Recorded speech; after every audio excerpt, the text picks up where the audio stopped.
mga kasama ko sa kapulungan at minamahal nating kababayan, magandang hapon po sa ating lahat.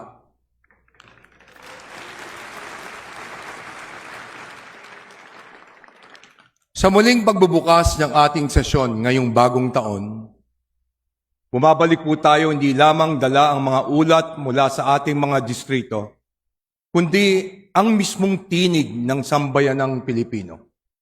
Ang kanilang mga kwento, pangamba, panalangin at pag-asa. Noong mga nagdaang buwan, sama-sama nating naipasa ang People's Budget. Isa itong mahalagang hakbang, isang patunay na kapag nanaig ang malasakit, disiplina at pakikipagkapwa, may kakayahan ang kapulungan na maghatid ng resulta na may saysay at diretsyong tumutugon sa pangangailangan ng taong bayan. Ngunit, mga kasama, malinaw po sa atin ang pagpasa ng budget ay simula lamang. Ang tanong ngayon ay mas malalim. Paano natin naharapin ang mga aral ng nakaraan? At paano natin sisiguruduhin na ang mga pagkukulang ng pagkakamali ng iilan ay hindi na muling mauulit? We must be honest enough to confront the shortcomings of the past. Accountability is not an act of vengeance. It is an act of justice. Hindi uusad ang bansa sa pamamagitan ng paglimot, kundi sa pamamagitan ng pag-ayos ng mga sistemang matagal nang nagbibigay pasakit sa ating pong mga mamamayan. Panahon na upang palakasin ang mga hakbang laban sa korupsyon. Panahon na upang bumuo ng sistemang magbibigay linaw sa pondo at magbabalik ng tiwala ng taong bayan sa pamahalaan. Mga kasama, darating ang araw na maaaring maging magkakaiba ang ating pananaw sa politika. Ngunit, sana'y manatili tayong nagkakaisa sa mas mataas na layunin, ang marangal at buong pusong paglilingkod sa sambayanang Pilipino. Kaya ngayon, isang tabi natin ang pamumulitika sa naghahati-hati at yakapin ang politikang nagbubukdod.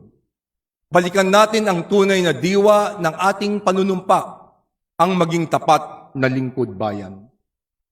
Ilaan natin ang ating lakas, oras at kakayahan sa pagtaas ng antas ng serbisyo para sa ating mga mamamayan at paggawa ng mga batas na makabuluhan, mga batas na hindi lamang maganda sa papel, kundi ramdam ng bawat pamilyang Pilipino.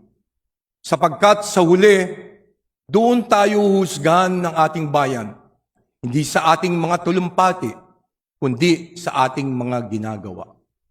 I firmly believe that trust is not demanded, it is earned.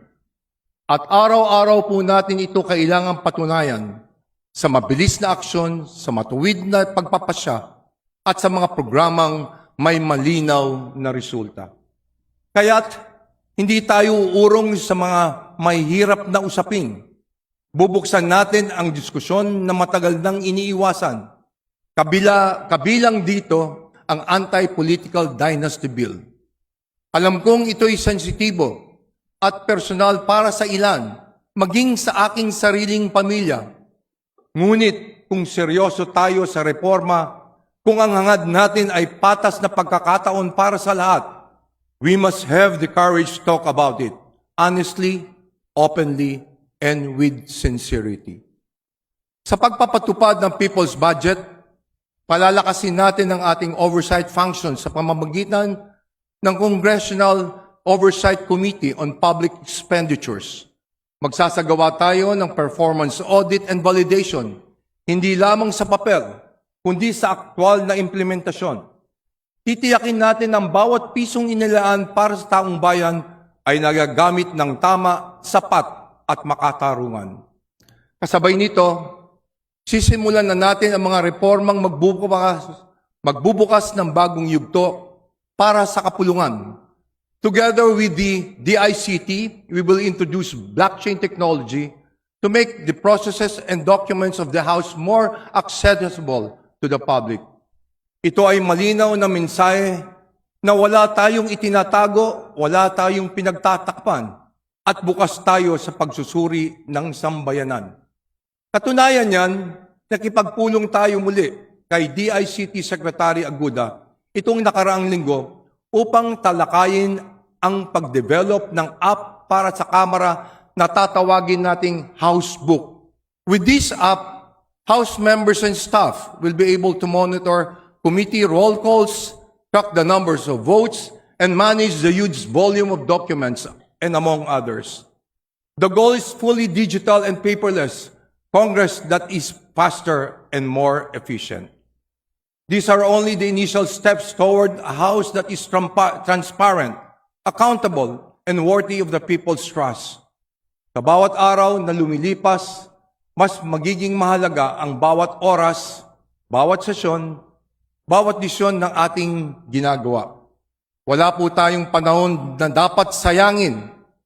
Balang araw, kapag binalikan ng ating mga kababayan ang kasaysayan, naway masabi nila na sa gitna sa isyu ng laban sa katiwalian at kawalan ng pag-asa, hindi po tayo umatras, hindi po tayo nagpabaya, at pinagsikapan natin na hindi mabigo ang inaasam ng taong bayan.